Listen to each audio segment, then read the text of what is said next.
উইকেটটা অনেক ভালো ছিল। আপনি দেখেন যে ওরা কিন্তু ফার্স্টের দিকে অনেক ভালো ব্যাটিং করেছে, আর পার্টনারশিপও হয়েছে।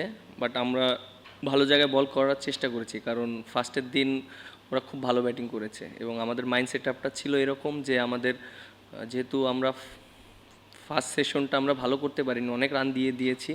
সো আমরা কীভাবে রান আটকাতে পারি, সো এইভাবেই আমাদের ফোকাস ছিল। ওইরকম বেশি স্পিন হচ্ছিল না, বাট আমি যেটা চেষ্টা করেছি ভালো জায়গায় বল করার জন্য। But at the same time কিছু অ্যাডভান্টেজ পেয়েছি। সব বল যে স্পিন করেছে এরকম না, কিছু কিছু বল স্পিন করেছে।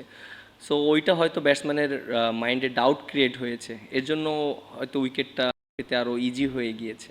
না, আমাদের বোলারদের একটাই প্ল্যান ছিল যে কিভাবে রানটা আটকানো যায় এবং রাইট এরিয়াতে কিভাবে বল করা যায়। এবং আমরা মিরপুরের সম্পর্কে আমরা জানি, আমরা এখানে যেহেতু খেলি আমাদের সেই এক্সপিরিয়েন্সটা আছে। বোলাররা খালি একটা জায়গায় বল করার চেষ্টা করেছি এবং আমাদের ওই মেসেজটাই ছিল। প্রত্যেকটা প্লেয়ারই একই মেসেজ দিয়েছে বোলারদেরকে, যে আমরা যদি ভালো জায়গায় কন্টিনিউ বল করতে পারি তখন অপরচুনিটি চলে আসবে। আমরা জাস্ট ওইটাই করেছি। হ্যাঁ, নাহিদ রানা তো ভালো বোলিং করেছে। আর আমার কাছে মনে হয় যে ফার্স্টের দুইটা স্পেল একটু এক্সপেন্সিভ ছিল, বাট আমরা ওকে অনেক আত্মবিশ্বাস দিয়েছি এবং ও একটা ব্রেক থ্রু দিয়েছে, ওটা আমাদের জন্য অনেক ইম্পর্টেন্ট ছিল। কারণ দেখেন যে ওরা রান করে ফেলেছিল, একটা পার্টনারশিপ করেছে, তো এই ব্রেক থ্রুটা আমাদের জন্য খুব ইম্পর্টেন্ট ছিল। উইকেটটা ওই রকম বেশি স্পিন করছিল না এবং আমরা যেটা করেছি, আমি এবং তাসকিন দুই এন্ড থেকে খুব ভালো বোলিং করেছি এবং পার্টনারশিপ বোলিং করেছি। এর জন্য অপরচুনিটি ক্রিয়েট হয়েছে এবং সেজন্য ওরা মিস্টেকটা করেছে। আর টেস্ট ক্রিকেটটা এমন একটা ক্রিকেট যে আপনি যতক্ষণ ভালো জায়গায় বল করবেন এবং ব্যাটসম্যানকে রান না করতে দিবেন তখন অপরচুনিটি ক্রিয়েট হবে। সো আমি এবং তাসকিন এই দুইজনে এভাবেই চেষ্টা করেছি। আমি এক এন্ড থেকে টাইট বোলিং করার চেষ্টা করেছি, তাসকিন উইকেট পেয়েছে, আবার তাসকিন টাইট বোলিং করেছে, আমি উইকেট পেয়েছি। সো পার্টনারশিপটা অনেক ভালো ছিল আমাদের বোলিংয়ের। দেখেন, পার্টনারশিপ এটা একটা পার্ট অফ ক্রিকেট, পার্টনারশিপ হতেই পারে। আর আমার কাছে মনে হয় যে ওই সময়টা আমরা যেভাবে ওদেরকে প্রেশারে রেখেছিলাম, অপরচুনিটিও চলে এসেছিলো। আনফর্চুনেট আমরা আউটটা করতে পারিনি, নো বল হয়েছে। সো ওইটা যদি হতো তখন ডিফারেন্ট সিনারিও হতো। এবং তারপরে যখন ব্যাটসম্যান লাইভ পেয়েছে তখন তো মাইন্ড সেট আপ অন্যরকম ছিল। বাট আমার কাছে মনে হয় যে আমরা খুব ভালো কামব্যাক করেছি এবং সবাই ভালো জায়গায় ইভেন্ট ফার্স্ট মানে দুইটা সেশনের পরে আমরা যেভাবে আজকে ডমিনেট করেছি, এটা অবশ্যই বলারদের ক্রেডিট দিতে হবে। না, অবশ্যই এখনও 2 দিন বাকি আছে। রেজাল্ট এখনও অবশ্যই 50-50 সিচুয়েশনে আছে, কারণ আমরা অনেক বেশি লিড পাইনি এবং আমরা অবশ্যই রেসপন্সিবিলিটি নিয়ে ব্যাটিং করতে হবে। কারণ ইউ নেভার নো, মিরপুরে আপনি কত রান সেভ এটা আপনি বলতে পারবেন না। বাট মিনিমাম যেন একটা রান করতে পারি, যেটা আমরা বোলাররা ডিপেন্ড করতে পারি। তো আমার কাছে মনে হয় যে প্রায় 290 বা 300 রান একটা ভালো স্কোর হতে পারে এই উইকেটে, কারণ 4-5 নাম্বার দিনে অনেক ডিফিকাল্ট হবে। বাট প্রত্যেকটা ব্যাটসম্যানের এই রেসপন্সিবিলিটি নিয়ে খেলতে হবে। আমার কাছে মনে হয় যে 3টা দিন ভালো উইকেট ছিল এবং খুবই ভালো উইকেট, এখন স্টিল উইকেট ভালো আছে। এবং আমার কাছে মনে হয় যে হ্যাঁ, 4 নাম্বার 5 নাম্বার দিনে তো একটু ডিফিকাল্ট হবেই, কারণ একটা উইকেটে কন্টিনিউ খেলা হচ্ছে, 2 ইনিংস হয়েছে। সো অটুক রেসপন্সিবিলিটি নিয়ে ব্যাটসম্যানদের দায়িত্ব নিয়ে খেলতে হবে। এবং আমার কাছে মনে হয় যে 5 নাম্বার দিনে যারা ব্যাটিং করবে ওরাই ব্যাটিং করবে, সো আমরা অবশ্যই এই অ্যাডভান্টেজটা পাবো। আমি অনেক দিন ধরে আলহামদুলিল্লাহ অনেক কনফিডেন্ট ছিলাম আমার বোলিং নিয়ে।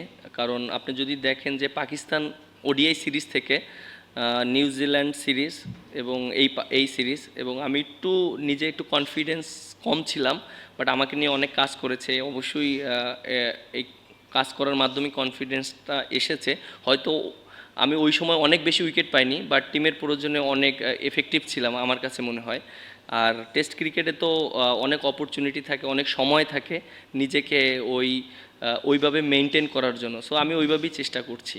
না, এইরকম ট্রু উইকেটে যখন আমরা খেলি, বিশেষ করে পেস বোলিং অ্যাটাক উইকেটে যখন আমাদের খেলা হয়, অ্যাজ এ স্পিনার হিসাবে মাইন্ড সেট আপ থাকে যে ফার্স্ট 3 দিনে আমি কোনো হেল্প পাবো না উইকেট থেকে। কারণ আমি যদি ভালো জায়গায় বল করি, ব্যাটসম্যান যদি মিস্টেক করে, তখন আমার উইকেট পাওয়ার চান্স থাকবে। আমরা হয়তো 4 নাম্বার 5 নাম্বার দিন থেকে হয়তো অ্যাডভান্টেজ পাওয়ার চেষ্টা করব, অনেক সময় 3 নাম্বার দিন থেকেও অ্যাডভান্টেজ পাই। সো আমার মাইন্ড সেট আপটা এরকমই ছিল যে আমি যেন ভালো জায়গায় বল করি।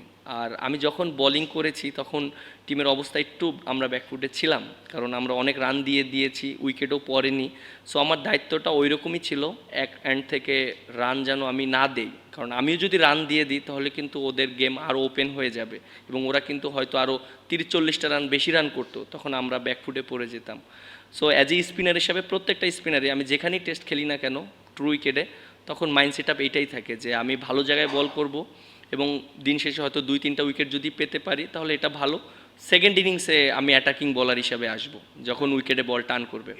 ডিসিপ্লিন থাকার চেষ্টা করি, মানে অলওয়েজ ডিসিপ্লিন মেনটেন করার চেষ্টা করি।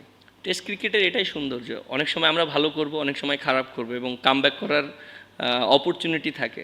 দেখেন যে আমরা একটা সময় কিন্তু ব্যাটিংয়ে অনেক ভালো করছিলাম, আবার আমাদের উইকেট পড়ে গিয়েছে এবং ওরা কিন্তু দেখেন যে ফার্স্ট 200 রান করেছে, 1 উইকেট পড়েছে, দেন তারপরে কিন্তু আবার 25 রানের ভিতর 4 উইকেট পড়ে গিয়েছে, আবার পার্টনারশিপ করেছে।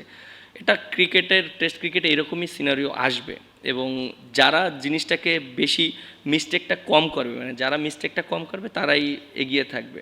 আমার কাছে মনে হয় যে আমাদের কিছু কিছু জায়গায় মিস্টেক ছিল, বাট আমরা ওইটা মেন্টালি খুব হ্যান্ডেল করেছি। না, টেস্ট সার্কেলে তো অবশ্যই আমরা যদি ভালো পজিশনে থাকতে পারি এটা আমাদের ক্রিকেটের জন্য, আমাদের দেশের জন্য অবশ্যই বিরাট একটা অ্যাচিভমেন্ট হবে। কারণ এখানে টেস্ট একটা ম্যাচ জেতা অনেক ডিফিকাল্ট এবং একটা টেস্ট ম্যাচ জিততে পারলে প্রত্যেকটা মানুষই অনেক হ্যাপি অ্যাজ এ প্লেয়ার হিসাবে।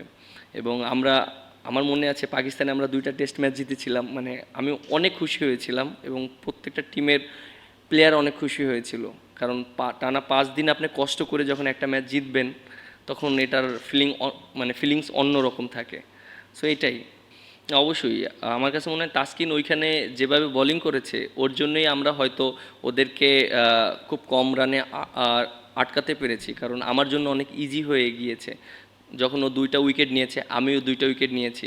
সো আমাদের পার্টনারশিপটা অনেক ভালো ছিল ওইখানে, আমরা প্রায় 10 ওভারের মতন বোলিং করেছি, আমাদের পার্টনারশিপটা অনেক ভালো ছিল। এবং এক এন্ড থেকে যদি আপনি রান হয়ে যায় আর এক এন্ড থেকে যদি আপনি টাইট বোলিং হয় কখনোই উইকেট পড়বে না টেস্ট ক্রিকেটে। আর 2 এন্ড থেকে যদি টাইট বোলিং হয়, রানটাও না হয়, তখন ব্যাটসম্যান রানের জন্য অপরচুনিটি খুঁজে কীভাবে রান করতে হবে, কারণ end of the day cricket খেলাটা রানের খেলা। আপনি যদি রান না করতে পারেন দিন শেষে যত বলই খেলেন না কেন কোনো বেনিফিটেড হবে না।